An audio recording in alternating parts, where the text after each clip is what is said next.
Hey guys, back again with another review, this time for King of Tokyo by Richard Garfield, which I assume I'm to believe made Magic the Gathering, I believe, by Yellow Games.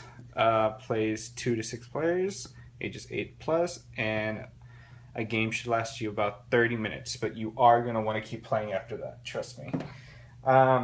In the game, you're playing as Keiju monsters, or monsters like King Kong or Godzilla, trying to destroy Tokyo. I have Gigazor, which is, we should run like it is Godzilla, even though it's not Godzilla, because of trademark. Let me show you the characters that come in the game first, before I get into the rules and everything. You got Alienoid. You got the King. You got Mecha Dragon. You got Cyber Bunny. And the Kraken.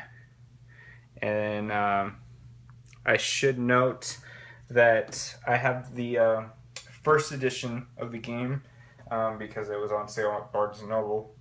But it's totally worth, I believe it's $30 on Amazon and $40 at Target. And at Target, it has an exclusive version where it's Baby Gigazor, and it's pink. So if you have more girl-prone players, you might be better off with that.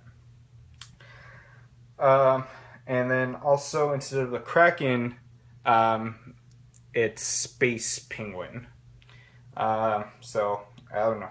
Take that for what you will.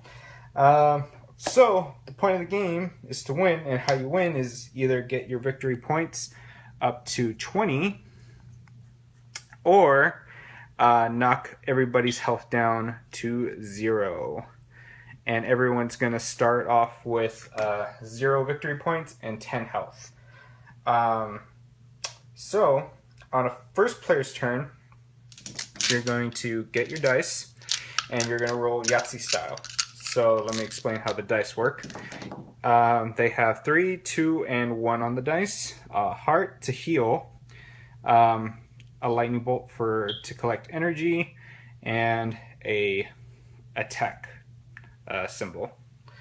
And on your first roll, if whatever you roll and you decide to keep the attack symbol, you're going to enter Tokyo. When you enter Tokyo, you're automatically going to get 1 victory point.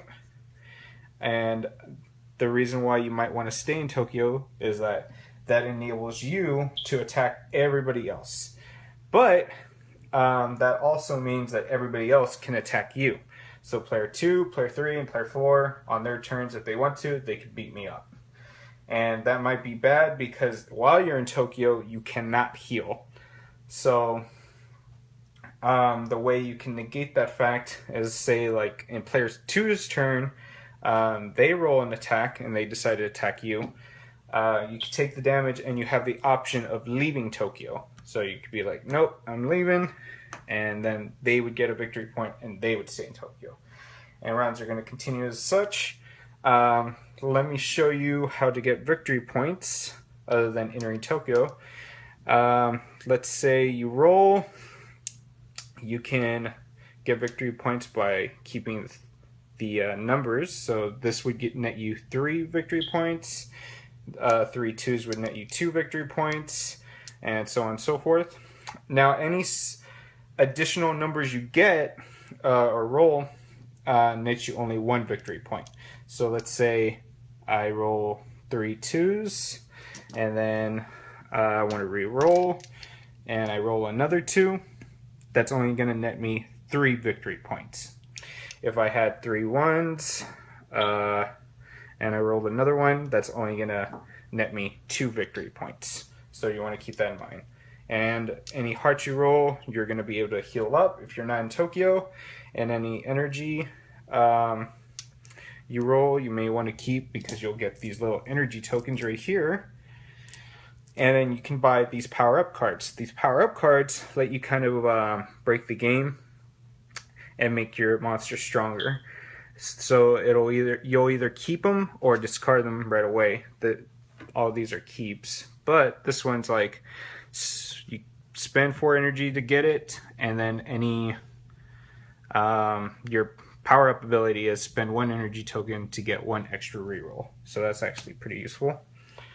And then anytime before you roll, or after you roll, sorry, and you collect your energy, you could spend 2 energy to get rid of the power-up cards that are out in the field, and then put down 3 new ones.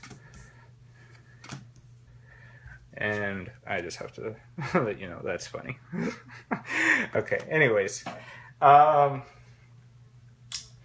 So play's going to continue like that until 1 player is left standing, or by either, like I said, they collect 20 victory points or get everyone else's health down to 0. So this is player elimination.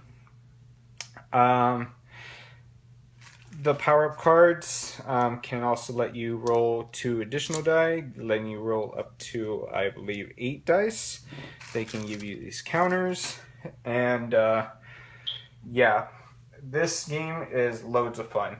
Now, they do have expansions on this game. They have a Halloween expansion, a power-up expansion, which you'll need to get if you want to implement any of the other expansions.